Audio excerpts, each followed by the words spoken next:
প্রথম আলো বলছে ধনীদের ছাড়, কালো টাকা সাদা করার সুযোগ রইল, অর্থ বিল পাস। এবং ফিরে আসার বিরাট গল্পে আবার চ্যাম্পিয়ন ভারত, যেটা আমরা নিজেরাও বলছিলাম। এবং দুর্নীতির বিরুদ্ধে অভিযান শুরু করেছে প্রধানমন্ত্রী, এটি গতকাল সংসদে বলেছে প্রধানমন্ত্রী, আমরা যতটুকু জানি। এবং একই সাথে যদি একটু অন্যদিকে নজর দিই, সেটি হচ্ছে কোনো অনুমতি ছিল না, ভাঙা হলো পুরো সাদেক এগ্রো। এটা নিয়ে গত কয়েকদিন ধরে আসলে সামাজিক যোগাযোগ মাধ্যমে বা গণমাধ্যমগুলোতে নানা খবর আছে। ঈদের সময় আসলে পশু কিনবার সময় যে ধরনের দাম এবং নানা ধরনের মন্তব্যের কারণে সাদেক এগ্রো এবার অনেক বেশি আলোচনায় ছিল। পরের পত্রিকা, সমকাল শামসুদ্দোহ শুধু গাছেরটা খান না, তলারটাও কুরান। এটি সম্ভবত বিশেষ কাউকে নিয়ে প্রতিবেদন। সাবেক এই পুলিশ কর্মকর্তার অন্তত 500 কোটি টাকার সম্পদ, গুলশানে 200 কোটি টাকার সরকারি বাড়ি তার দখলে, সে খবর। বেঞ্জির মতিউরের নামে মামলা এ সপ্তাহে, গোলে রাঙানো শেষে চ্যাম্পিয়ন ভারত, দুর্নীতি করলে রক্ষা নেই কারো, প্রধানমন্ত্রী। এরপর যুগান্তর, অবৈধ সম্পত্তির অনুসন্ধানে দুদক, একই বৃত্তে দুটি ফুল, ফয়সাল মতিউর। এবং এই খবরগুলোর পাশাপাশি যথারীতি একটু যদি আমরা দেখি, সেটি হচ্ছে রাজনীতির খবর। কারণ গতকাল আমরা দেখেছি যে বিএনপি এবং আওয়ামী লীগের পাল্টাপাল্টি সমাবেশ ছিল। অনেকদিন পর বিএনপি 2 দিনের কর্মসূচি তারা ঘোষণা করেছে, কালকে ছিল সেই দিন, আজকেও তাদের আছে। সেখান থেকে আমরা দেখেছি মির্জা ফখরুল বলেছেন আন্দোলন তীব্র থেকে তীব্রতর করতে হবে, এবং ওবায়দুল কাদের বলেছেন সহিংসতার উপাদান যুক্ত হলে খবর আছে, এবং সংসদে অর্থ বিল পাস, কালো টাকা সাদার সুযোগ থাকছে। পরের পত্রিকা, ইত্তেফাক, দুর্নীতির বিরুদ্ধে অভিযান শুরু, দুর্নীতি করলে ধরব, সংসদে বাজেট আলোচনায় প্রধানমন্ত্রী। সর্বোচ্চ কর হার 25% থাকছে, সংসদে অর্থ বিল পাস, অর্থনৈতিক স্থিতিশীলতা আনয়নকে অগ্রাধিকার দেওয়া হয়েছে অর্থমন্ত্রী। এবং মতিউরকে রক্ষায় মরিয়া প্রশ্রয়দাতা প্রভাবশালীরা। হারতে না পারলেও ভোটে ট্রাম্পকে হারাবো বাইডেন, 60% ভোটের বাইডেনের বিকল্প প্রার্থী চান। পরের পত্রিকা, জনকণ্ঠ, দুর্নীতি করলে রক্ষা নেই।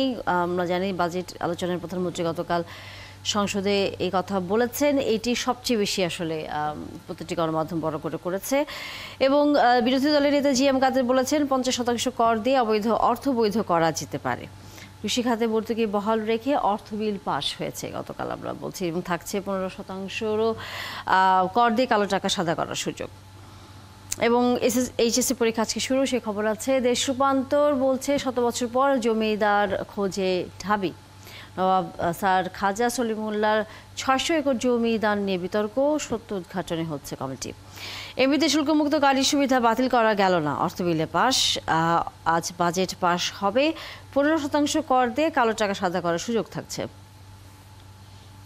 ঘুরে ফিরে রাজনীতি এবং খেলার খবর। বোর্ডিং বার্তা, বেসরকারি খাতে ন্যূনতম মাসিক মজুরি সবচেয়ে বেশি সমিলে সর্বনিম্ন হোটেল রেস্তোরাঁয়। মজুরির একটি খাত তারা আসলে বড় করে ছক করে এটি দিয়েছে, সেখানে বেসরকারি খাতে মজুরি কেমন এবং একই সাথে সর্বনিম্ন মজুরি খাতে কে কেমনটা পাচ্ছে সেটি। এবং ভারতের দ্বিতীয় শিরোপা আবারও তীরে এসে তৈরি বলো দক্ষিণ আফ্রিকা। আজকের পত্রিকা, সম্পদ গড়তে আইন লঙ্ঘন, হিসেব রীতি অনীহা, আইনে চাইছে ছাড়, প্রবিধান থাকছে না পুলিশের কেউই। এটি সম্ভবত পুলিশ সদস্যদের নিয়ে একটি বিশেষ প্রতিবেদন খুব সম্ভবত। এরপর অভিযান শুরু করেছে, দুর্নীতি করলে কারো রক্ষা নেই। নানা রকম খবর আসলে কাছাকাছি একই আমাদের সময়। পদ বাণিজ্যের প্রাধান্য, খুনের আসামি সহ বিতর্কিতরা। ঢাকা মহানগর আওয়ামী লীগের প্রস্তাবিত থানা ওয়ার্ড কমিটি, থানা ওয়ার্ডে বিক্ষোভের প্রস্তুতি। 1000 কোটি টাকা লুকাতে 700 ব্যাংক অ্যাকাউন্ট, এনবিআরের ফয়সালনামা, বিদেশে টাকা পাচার করেছেন, শ্বশুরের ফ্ল্যাটে বসবাস। সরকারি চাকরির 90% দুর্নীতির দিকে ঝুঁকছেন। আজ এসএসসি পরীক্ষা শুরু, এবং সিলেট বিভাগে 9 জুলাই থেকে আসলে শুরু হবে, কারণ আমরা জানি যে বন্যার কারণে সেখানে এই সিদ্ধান্ত নেওয়া হয়েছে।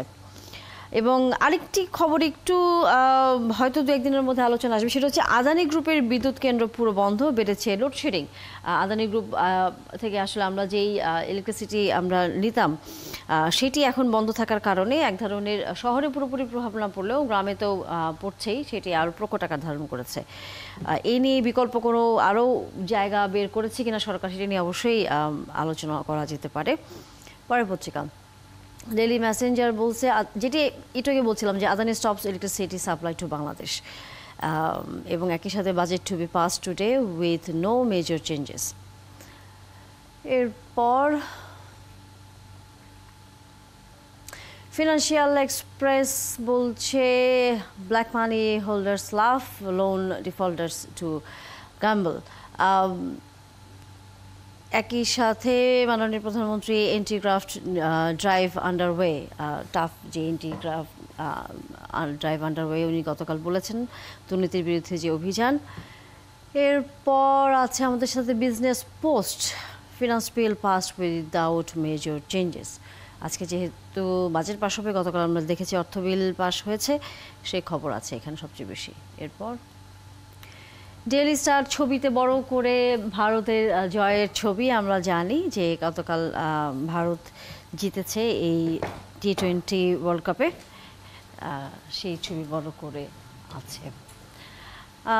নানা রকম খবর আসলে বিভিন্ন গণমাধ্যম করেছে, তবে কয়েকটি বিষয় আসলে একেবারেই কাছাকাছি, সেটি হচ্ছে খেলার খবর, রাজনীতির খবর এবং অর্থ বিল গতকাল যেহেতু পাশ হয়েছে, মাননীয় প্রধানমন্ত্রীর যে বক্তব্য সেটি এবং নিয়ে আসলে আছে, বিভিন্ন গণমাধ্যম খবর করেছে।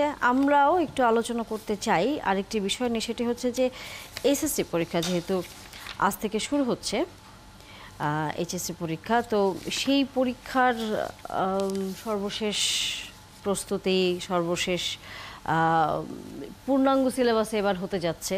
আমরা জানি কেমন আসলে হবে, কতটুকুই আসলে আমরা আমাদের শিক্ষার্থীদের সেখানে নিয়ে যেতে পেরেছি।